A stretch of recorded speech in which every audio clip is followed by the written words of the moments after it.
Este día donde nosotros, a la vez de llorar, celebramos. Y es que no podemos sustraernos de el alto precio que Jesús pagó. Cantamos de gozo y de triunfo porque hace 2000 años ese evento aconteció. Pero sin lugar a dudas, cuando consideramos el cómo, la trascendencia y el impacto, es donde podemos decir, no tenemos misericordia por el crucificado. No tenemos un dolor por el que sufrió. Por el contrario, podemos decir, gracias porque tomaste mi lugar y vida eterna veniste a brindarme en lo personal.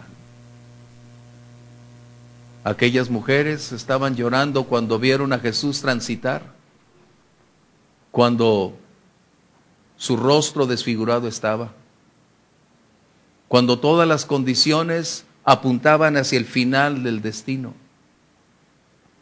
Aquellas mujeres empezaron a dolerse y a dolerse por él, con ese sentimiento de dolor a causa de ver a un hombre sufrir, de verlo sangrado. Pero Jesús cambia radicalmente la estructura del pensamiento de ellas y les dice, no lloren por mí. Ese no es el punto. No lloren por mí. Porque ustedes necesitan ampliar su horizonte y darse cuenta que este es el principio de aquello a lo cual la Biblia había mostrado que el Mesías vendría. Dice, lloren por sus hijos, porque los días vendrán cuando quien no conozca y acepte al Mesías, la crisis real se presentará. Hoy celebraremos el día más intenso, el clímax de la misión a la cual Jesús mismo se adjudicó, donde voluntariamente Él determinó hacer posible lo imposible. Dejar su trono de gloria, su perfección misma, para venir a envolverse en algo tan frágil como nuestra estructura natural, pero sin perder su santidad, sin dejar de ser Dios. Y este es el punto. Era necesario que Él compartiera la misma naturaleza que nosotros para poder enfrentar al adversario y enfrentar todas las cosas, porque de otra manera el enemigo estaría señalando con un dedo diciendo, no es justo, esto no es correcto. Por cuanto todos participamos de carne y sangre, Jesús debería participar de igual manera. Esto quiere decir que sus dolores fueron tan intensos como los tuyos y los míos. Pero debido a que el justo por los injustos, su dolor fue mayúsculo, intenso, indescriptible. Pero todo lo hizo por amor a nosotros. El día de la crucifixión, podemos decirlo, es un día de una muestra expresiva, tangible, vívida, física del gran amor de Dios. Nosotros conocemos a Dios por lo que Él hace. A Dios lo conocemos como el Creador en Génesis 1. En el principio, Dios creó los cielos y la tierra. Y Dios se conoce por su naturaleza, pero también por sus acciones. Y sabemos que Dios es amor porque Él nos dio a su amado Hijo Jesucristo. Pero también esta historia no es solo de amor, también es una historia entremezclada con una gran cantidad de aspectos, pero uno muy relevante es traición.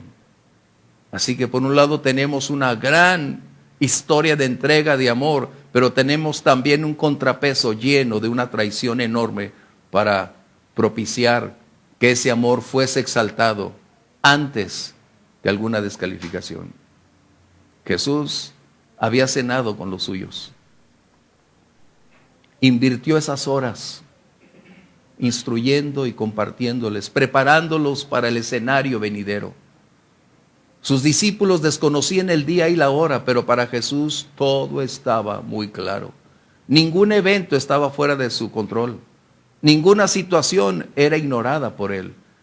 Cada palabra, cada condición, cada persona a intervenir, Jesús lo sabía. Pero el hecho de conocerlo no implicaba que su naturaleza no experimentara los impactos que esto requería.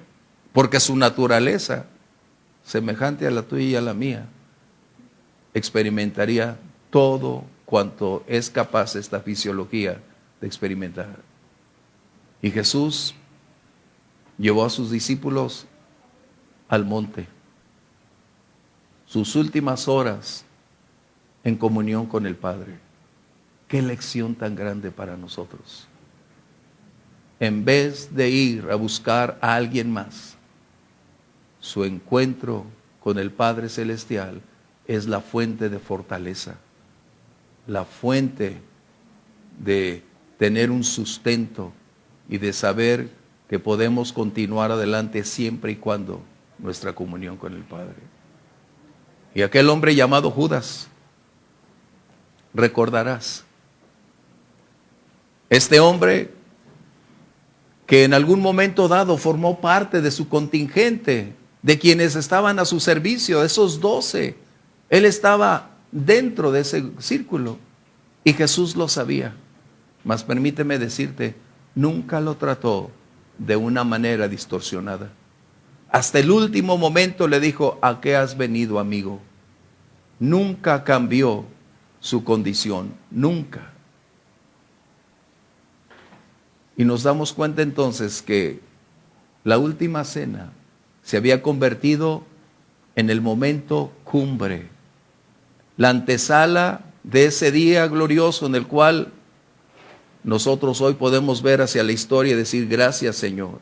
Pero para todos ellos sería el día más intenso, porque va a converger el amor con el odio, la verdad con la traición. Y es aquí donde quiero invitarte. Cuando hablamos de la pasión, precisamente hablamos de lo que cientos de años Dios mismo había colocado. Toda la historia anticipada necesitaba cumplirse. Y si algo debemos recordar es que Dios cumple sus promesas. Recuerda, Dios cumple sus promesas. Él, cuando da una palabra, no es para calmar nuestra circunstancia, no es para abonar a nuestra seguridad, es para darnos la certeza de que Él lo hará en su tiempo y su momento. Y eso debemos atesorarlo, porque las promesas de Dios son para ti y para mí el día de hoy. Son anclas firmes de nuestra fe, capaces de mantenernos en medio de los vaivenes de la vida, en medio de los tiempos tormentosos. Esas promesas son anclas poderosas que pueden sujetarnos a la verdad bíblica y decir, aunque el cielo y la tierra pase, su palabra permanece para siempre. Qué tremendo. Mientras buscas en el Evangelio de Juan, capítulo 19, verso 16 en adelante,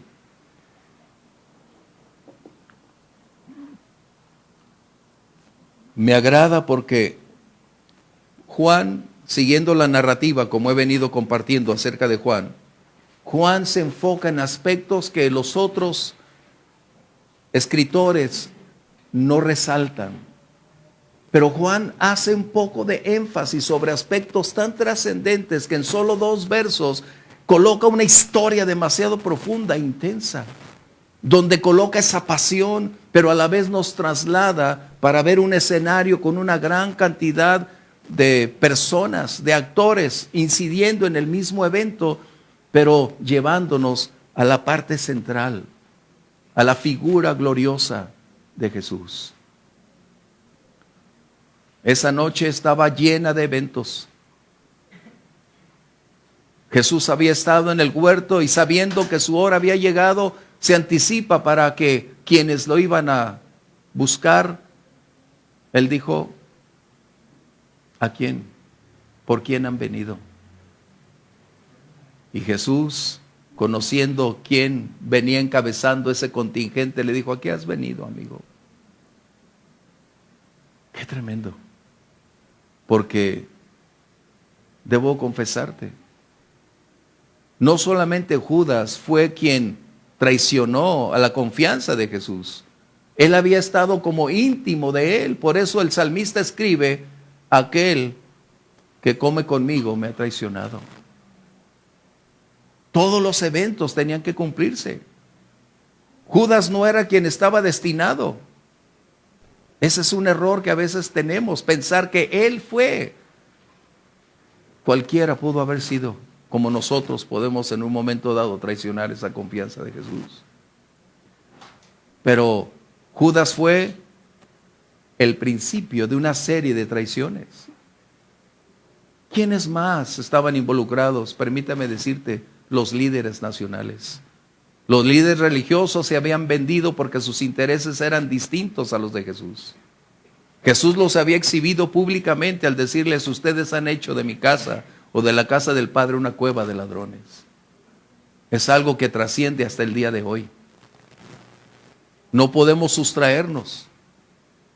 Los personajes de hace 2000 años siguen cambiando nada más de nombres, pero hay una gran similitud el día de hoy. Así que los líderes estaban de igual manera traicionando a quien los había llamado, a quien los había colocado, quien le había dado la confianza para ser los proclamadores de la palabra del Señor. Pero muy distinto de lo que realmente se requería.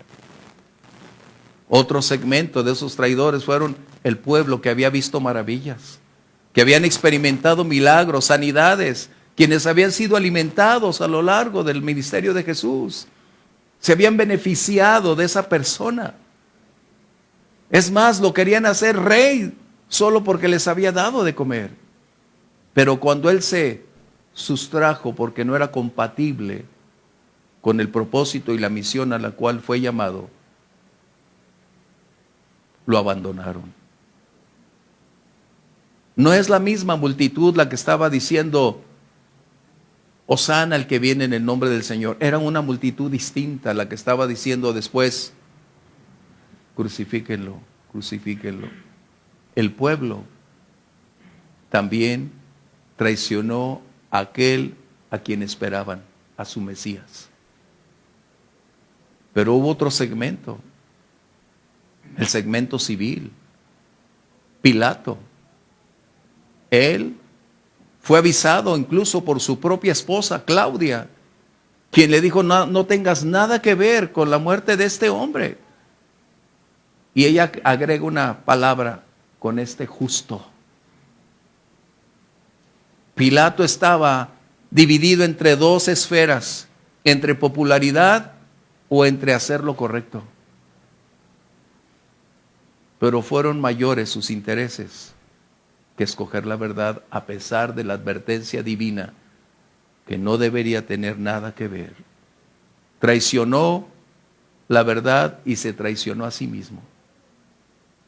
Qué ironía que en el año 36 Pilato es llamado una vez más a Roma, fue destituido y nunca más se supo de él. Así que, y aquí es donde empieza nuestra historia de hoy. Verso 16. Hablando de Pilato, dice: así que entonces Pilato lo entregó a ellos para que fuese crucificado. Tomaron pues a Jesús y le llevaron. Y él, cargando su cruz, salió al lugar llamado de la Calavera, y en hebreo Gólgota, y allí le crucificaron, y con él a otros dos, uno a cada lado, y Jesús en medio. Wow. Juan parece ser un escritor de pocas palabras, pero lo que tiene Juan es la profundidad de las palabras que él está escribiendo. No está buscando simplemente algo. Para él los detalles son más importantes. Para él lo más profundo es lo que genera esa riqueza. Jesús había sido ya azotado, golpeado. Una corona colocada sobre su cabeza en señal de burla. Y yo esta mañana, mientras oraba y leía, vino a mi mente un pensamiento: ¿qué mente tan perversa pudo haber tenido la calma, el tiempo para hacer de ese arbusto tan riesgoso y peligroso, tan dañino, tan lacerante, una corona. Porque sin lugar a dudas, quien la hizo, quien la forjó, tuvo que haber experimentado los mismos impactos de esas puntas tan filosas. Yo estuve pensando, ¿cómo una mente puede ser capaz de propiciar un dolor tan grande a pesar de infligirse el mismo al estar haciéndola? Y a Jesús le fue colocada esa corona. Jesús se sometió voluntariamente porque no era un hombre sin carácter. El propósito era venir y hacer su labor para venir a buscar y a salvar a quien se había perdido. Su vida, su entrega formaba parte de su propósito fundamental. Y es que no existiría ninguna otra opción, ninguna otra oportunidad para propiciar, reconciliar al ser humano con Dios, a menos que no fuera a través de su vida misma. Jesús llevaba ya las marcas donde los golpes, y es lo que me agrada de Juan aquí, no coloca un aspecto tan sombrío, sino se va directamente a los hechos relevantes para mostrarnos cómo la iniciativa de Jesús de ir llevando y cargando esa cruz. Pero ¿por qué una cruz? ¿Por qué debería haber una cruz? Es la pregunta. Eso no nació en el Imperio Romano, era de otro origen, pero los romanos se especializaron en depurar el tormento para establecer cómo hacer sufrir a los malvados. Y esto entonces colocaba a Jesús delante del gobierno romano como un malhechor. Pilato no podía permitir una muerte a menos que no hubiese un cargo. ¿Y sabes cuál fue el cargo? Traición. ¿Por qué? Porque Jesús, diciéndose ser rey, estaba en contra del gobierno y del emperador romano. Wow. Pilato le dice, entonces, ¿tú quién eres? Yo soy rey, para esto he nacido y para esto he venido a ser rey. Pilato, espantado porque estaba entrando en una crisis de identidad. Y eso es lo que vemos. Jesús se sometió voluntariamente como resultado de reconocer que no existía otra forma posible para reconciliar a la corona de la creación, a lo más valioso de la creación, a lo más excelso, por lo cual la vida misma Él compartió, es decir, a cada ser humano. Pero dice ahí que Él cargó la cruz. ¿Qué implicaba eso? Él había tomado la iniciativa de tomar esa cruz. ¿Por qué? Porque en esa cruz representaba no el peso de la madera. La cruz representaba el lugar donde cada una de nuestras faltas y pecados serían colocadas sobre Él. Isaías 53 revela toda la claridad para decirnos que Él llevó sobre su propio cuerpo nuestros dolores, nuestras enfermedades, nuestra derrota, nuestra bancarrota, todo fue colocado sobre Él. Así que no era el peso de la cruz, era el peso de nuestras faltas y pecados lo que propiciaba ese peso doloroso, angustioso, pero no el nuestro, sino el de todo el mundo. ¡Qué tremendo! Había una declaración de amor sin palabras. Y es que el amor en ocasiones no es necesario declararlo. Las acciones son una evidencia de la gran profundidad y calidad del amor. Jesús nunca mencionó esa palabra en este contexto de su Calvario, pero todo lo que hizo fue revelar la profundidad de ese amor que fue capaz de llevarlo hasta el último suspiro por amor. ¿Qué cargaba Jesús más? Y puedes entonces preguntarte que era necesario entonces que Jesús continuara su caminar, su carrera, porque lo escrito de él se tendría que cumplir. Jesús solo menciona 2 palabras en este contexto: tengo sed y consumado es. Wow. Y puedes percatarte entonces que Jesús fue llevado por la calle más larga de la ciudad de Jerusalén, donde esa avenida se convertía en el desfile donde todos los criminales caminarían rumbo a un destino final llamado Gólgota. De ahí es donde nosotros tenemos la palabra Calvario, porque es el cráneo lo que quiere decir Calvario. Jesús tenía entonces un destino al cual enfrentar. Él lo conocía perfectamente y no rehuyó, no lo postergó. Él fue capaz de ir dando un paso y otro paso. Y a través de aquella avenida llamada la Vía Dolorosa, ahí estaba escrito cómo Jesús transitaría. Él sería públicamente observado por todas las personas para saber quién era Él. Quienes lo habían escuchado, quienes habían tenido contacto con Él, lloraban y sabían quién era Jesús, pero la gran mayoría lo relacionaba con aquellos otros 2 como un malhechor, un herido de Dios, un desechado por Dios y un criminal. Mas Jesús determinó colocar su mirada hacia el Gólgota. No había otra mirada de Jesús. Su cansancio, su dolor, solo fue para llevar el nuestro. ¡Qué amor tan grande! ¿Habrá alguna persona capaz de poder expresar todo lo que ese amor implica?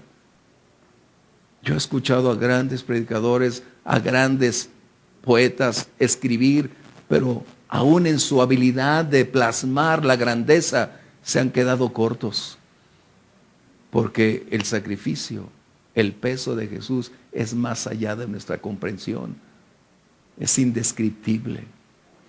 Mas su amor es capaz de cruzar el más duro camino. Su amor fue capaz de superar toda oposición. Fue capaz de soportar todo dolor por amor a nosotros.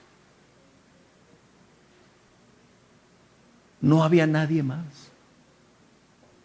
La Vía Dolorosa entonces se convertiría en el escenario, la calle más larga, la ruta más difícil para caminar. Y ahí azotes, golpes, descalificaciones. Jesús desgastado, cansado, torturado, pero nunca renunció, por lo cual Él descendió. Su encarnación tenía como propósito no solamente celebrar su nacimiento, la misión a la cual Jesús había determinado acudir estaba precisamente ahí en el Calvario, en el Gólgota, donde se debería consolidar la razón por la cual Él estaba ahí. Y puedes preguntarte, ¿cómo es que su amor fue lo suficientemente grande para llevarlo ahí? Un buen día, Dios nos dará todas esas respuestas para decirnos la grandeza de su amor. Si hoy podemos valorarlo, en la eternidad agradeceremos por la oportunidad de ese momento glorioso de estar con Él. Juan no menciona tanto los momentos tortuosos, nos lleva al clímax, a la condición donde debemos enfocarnos. Porque cuando hablamos tanto de la sangre, del dolor, surge dentro de nosotros un sentimiento de misericordia, de dolor por Él. Lo que Juan está hablando es en su énfasis de mostrarnos la razón por la cual Él tomó la iniciativa para llevarse a ese lugar, a ese destino final donde se consolidaría el punto crítico por el cual Jesús descendió, el Gólgota. Jesús caminó. Ese peso cada vez representaba un esfuerzo adicional. Tener que sacar fuerzas de donde no había para continuar. Y aun cuando en algún momento pudo haber caído, su amor fue capaz de levantarlo para seguir adelante. Los romanos necesitaban asegurarse que ninguno de esos prisioneros debería caer muerto en la vía. Ellos requerían que llegara al final para cumplir su propósito. Y esa vía dolorosa, que hasta el día de hoy, aunque en Israel se tenga esa vía, es desconocida el lugar real por tantas invasiones y la destrucción en el año 70 que se tuvo. Así que no hay ningún lugar específico que puedas decir esto es histórico. Tenemos la historia bíblica, mas no hoy los lugares que se dicen tener. ¿Por qué? Por tantas invasiones y tantos conflictos bélicos. Pero de una cosa estamos seguros, que ese Calvario, ese Gólgota, fue el lugar donde Jesús pagó el precio por nosotros. Wow. Y permíteme agregar un poquito más. Su amor, que es donde debemos enfatizar el amor por nosotros, soportó el dolor, el rechazo, el señalamiento, la provocación. Su carácter, forjado a lo largo de los años. Como el escritor más adelante declara, él aprendió obediencia. Así que tú y yo estamos en la escuela de la obediencia, donde nuestra vida y carácter se están forjando a través de las circunstancias de la vida. Y aquí tenemos otra lección del amor de Jesús. El amor no se limita ni declina por las circunstancias que enfrenta. Eso es algo que tú y yo necesitamos recordar. El amor jamás dejará de ser, siempre que sea el origen del cual Dios ha colocado en nosotros. Jesús pudo haber interrumpido su curso de acción. Tenía el poder para hacerlo. Aún le dijo a Pilato, ¿tú crees que no puedo orar para que el Señor envíe ángeles? Pero Jesús estaba determinado a cumplir la misión. Y la fuerza de su amor es lo que tú y yo podemos hoy aquilatar, valorar. Porque Él pudo desistir, mas su amor por nosotros lo llevó hasta el final. Nada le detuvo, déjame decirte, nada. Porque todo era atemorizante, todo era crítico. Jesús experimentó lo mismo que nosotros. Mas la pasión por ti y por mí fue superior para llevarnos a la guerra. Es decir, a enfrentar lo que toda persona va a enfrentar tarde o temprano, el destino final. Y ese destino final solo puede ser superable cuando Jesús está de nuestro lado. Wow. En el libro de Juan 10:18, si podemos tenerlo ahí. Dice aquí, y en un verso anterior, dice que por eso el Padre lo ama, porque Él había puesto su vida. Dice, nadie me quita la vida. Tengo el poder para ponerla o retirarla. Es decir, ¿cómo creer que quienes estaban alrededor tenían la capacidad de acabar con el origen, con el autor, con el creador, con el Dios de la vida? Porque Él es la vida. Jesús había recibido ese mandamiento del Padre. En Él estaba la vida. Él es la vida. Y Él es la continuidad de nuestra vida. Porque Él es la vida misma en todos los sentidos. Él tenía el control de cada evento que estaba por enfrentar. Él sabía que aún le faltaban metros por recorrer. Eventos por enfrentar. condiciones que impactarían su vida. Pero Él no desistió para llevarnos a la vida plena.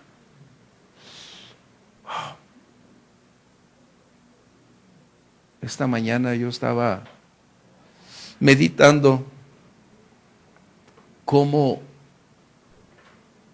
ese amor puede enfrentar lo indescriptible sin una queja, sin un señalamiento, sin un descalificativo, sin una venganza,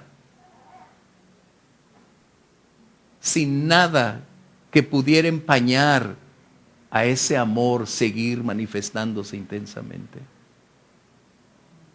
¡Qué amor de Jesús! Su vida por la nuestra. La vía dolorosa conduciría a ese momento. Por eso Jesús dijo, ¿y ahora qué diré si para esto he venido? Para eso estoy aquí. A veces creemos que Jesús estaba tratando de renunciar. No. Jesús estaba seguro de lo cual Él había determinado hacer. Y estaba enfrentando una condición de su propia naturaleza, su cuerpo, su condición. Mas Él determinó, por encima de todas sus emociones, seguir adelante. Eso es para que nosotros podamos decir, gracias, Señor. De verdad, mil gracias. El precio de nuestra libertad tendría que ser pagado. Jesús llevaba esa cruz. Algunos han declarado un peso y pudiera ser demasiado pesada. Pero el peso real es que el ser humano no puede alcanzar el cielo a menos que no sea a través de Jesús. La salvación de toda persona está supeditada al Calvario. No podremos ni por obras, acciones, ganar el favor de Dios. Jesús lo hizo una sola vez y para siempre. Hebreos 10:12 dice. Jesús lo hizo una sola vez y para siempre. No hay nada que agregar. No podríamos añadir algo adicional. La cruz del Calvario representaba terrenalmente el trono de Jesús, porque ahí fue donde exhibió públicamente la derrota del enemigo, la derrota del pecado, y más adelante derrotaría al último adversario, la misma muerte. Por eso Pablo escribe en Colosenses que él exhibió públicamente la derrota de sus adversarios. La cruz del Calvario entonces representa ignominia, dolor, vergüenza, angustia, quebranto, sufrimiento, pero también revela la victoria de Jesús sobre el pecado, sobre todo tipo de mal, y hundir al enemigo y todas sus huestes. Por eso podemos gozarnos en la cruz del Calvario, pero no sin antes primero dolernos, porque esa cruz representa mis faltas, mis pecados, mis desviaciones. Todo lo malo que en mí había, Jesús lo abrazó para pagar el precio y darme libertad. Y después de darme libertad, hoy sí puedo gozarme y decir, gracias, Señor, por esa cruz. Gracias, porque el precio pagado fue. Era necesaria una cruz. ¿Por qué era necesario? Por una sola palabra: el pecado. No existe otra forma de perdonar pecados a menos que no sea por la sangre derramada de Jesús en la cruz del Calvario. No tenemos nada que agregar. Si aceptamos que Jesús pagó el precio en la cruz del Calvario y su sangre es suficiente, solo podremos acercarnos a Dios a través de reconocer que fue suficiente lo que Jesús hizo. Cumplió todas las expectativas que la ley demandaba. Todas las profecías fueron cumplidas, incluyendo el tener sed, el repartir sus vestidos. Todo se cumplió, porque de Él se tenía que cumplir cada aspecto, cada detalle De otra manera el enemigo pudo haber dicho, eres injusto, Dios. No es justo lo que tú hiciste. Pero aún el adversario permaneció silente, porque al tratar de disuadir a Jesús en aquellas tentaciones, Jesús colocó su carácter diciendo, desde no solo de pan vivirá el hombre, hasta apártate de mí, Satanás, porque a tu Dios adorarás y él solo servirás. Jesús cumplió. Pero hay un aspecto importante para cerrar. Si Jesús hizo ya todo lo que necesitábamos para tener una amistad con el Padre, abrió las puertas a través de su ofrenda. Todo lo que la ley había declarado ya era nulo. Ahora teníamos la oportunidad de accesar a la presencia de Dios sin ninguna limitante. Jesús está hablando de un lugar específico llamado el cielo. Casi todo el mundo, cuando está por fallecer, anhela llegar a ese lugar. Pero la única forma factible de alcanzarlo es reconocer que hace 2000 años en la cruz del Calvario, alguien llamado Jesús pagó el precio. Y una sola vez, y no hay más que hacer, ni añadir, ni buenas obras, ni buenos deseos, ni generar algo adicional, porque sería disminuir el valor de esa ofrenda de Jesús. Hoy podemos decir gracias, Señor. Pero mira, Jesús fue colocado en medio de dos ladrones.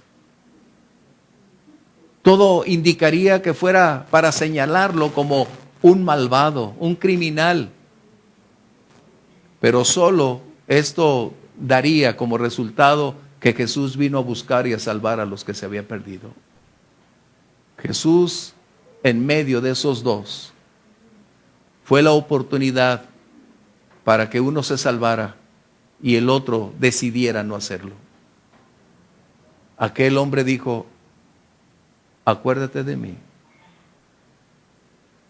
cuando estés en tu reino. En otras palabras, le estaba diciendo, Señor, yo sé quién eres. Necesito de ti. Yo estoy aquí por mis acciones, pero tú, el justo por los injustos. Pero si hay algo que puedes hacer por mí, Señor, yo creo en ti. Necesito de ti, Señor. Qué maravilloso mensaje. Que en medio de la más cruel y terrible condición, el amor del Señor siempre está presente. No hay pecador que Jesús no pueda alcanzar.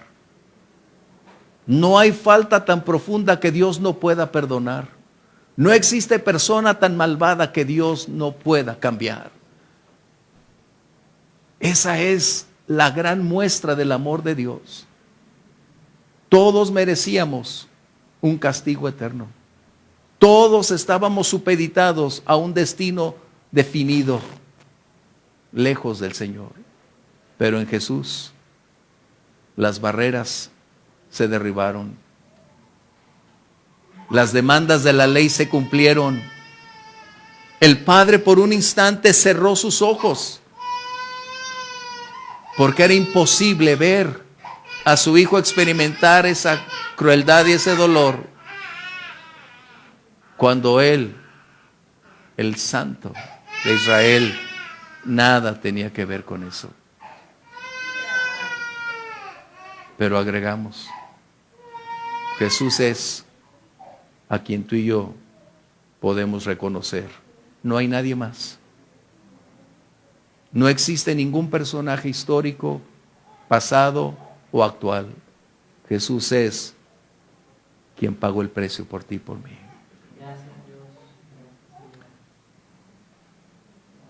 Un ladrón tuvo la oportunidad en el último instante de reconocer quién es el Salvador. Por eso en Romanos dice que aquel que invocar el nombre del Señor será salvo.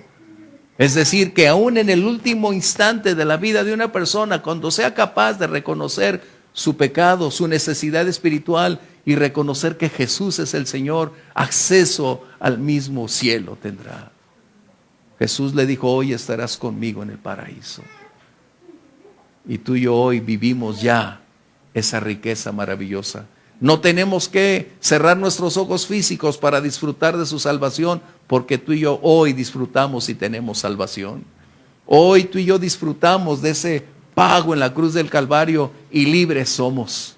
Amén. Y la libertad que hoy tenemos es posible gracias a que Jesús decidió hacer ese pago con su propia vida. Gracias, Señor. Gracias, Dios. ¿Qué podremos decir hoy?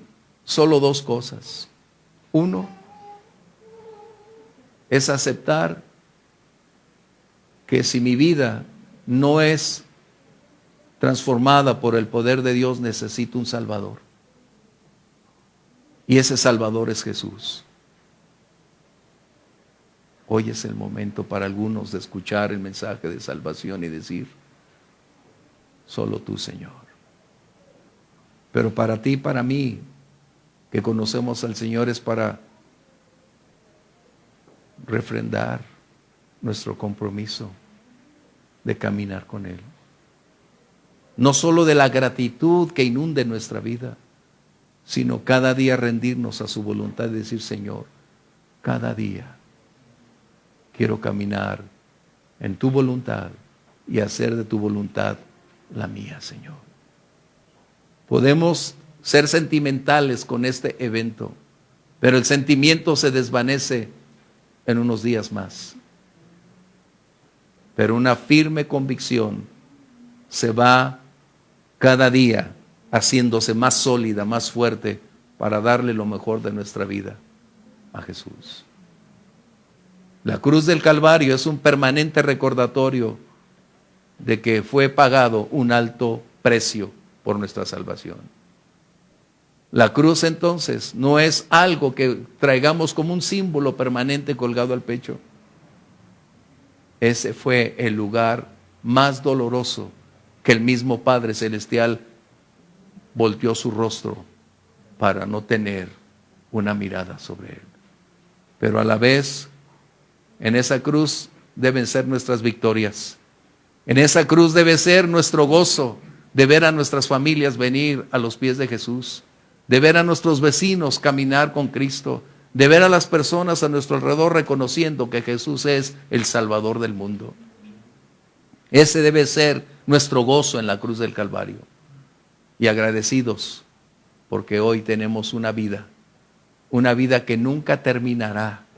Porque aunque cesen nuestras funciones fisiológicas, estaremos en la presencia del Señor por una eternidad donde Él está. Gracias, Señor. En otras palabras, pudiéramos decir con toda claridad, solo cambiaremos de residencia. Solo seremos llevados de una esfera a otra, de lo temporal a lo eterno, de la tierra al cielo, y estaremos con el Señor por siempre. Eso alienta mi alma, eso alienta mi vida, de saber que hoy viernes no celebro solo una cruz vacía, celebro que el precio de mi salvación en Cristo está pagado. ¿Quieres ponerte de pie conmigo, por favor? Qué maravilloso, un viernes donde tenemos un dolor por lo que Jesús experimentó, pero después una alegría por tener libertad. Ya no hay un peso que nos acuse, ya no tenemos algo que nos limite. Jesús venció la muerte, Jesús venció el pecado, Jesús derrotó al adversario, y hoy tú y yo podemos decir, Señor, gracias por abrazar esa cruz. La cruz no detuvo a Jesús.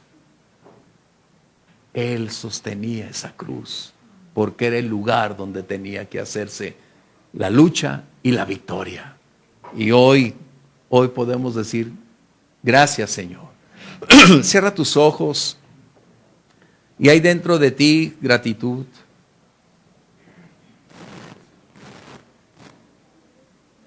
Estos días para mí se han convertido en una continua condición donde he llorado, a la vez agradecido, y también momentos de gozo, de triunfo, de saber que hoy libre de la condenación soy. Que en la cruz del Calvario mis culpas y pecados Jesús cargó para darme libertad. Y eso puedo decirte hoy, ante el inminente costo de mi salvación en la cruz del Calvario, solo puedo decir: Señor, gracias. Gracias por venir a buscar y a salvar a quien yo, Señor Rolando López, se había perdido. Gracias porque tu salvación se extiende a toda persona. Porque en ti, Señor, está ese genuino amor capaz de cambiar y transformar vidas, de salvar y llevar a los pecadores a los pies del Padre Celestial para ser perdonados y transformados por tu poder, Señor. Hoy te damos gracias. Gracias por ese gran privilegio de gozarnos en ti y declarar que en esa cruz mis culpas llevaste, el precio pagaste y a libertad me has llamado, Señor. Muchas gracias. Muchas gracias, Señor. Amén. Dios les guarde. Nos vemos el próximo servicio, domingo, si Dios permite, domingo de resurrección. Vayamos con gozo y con alegría. Bendiciones.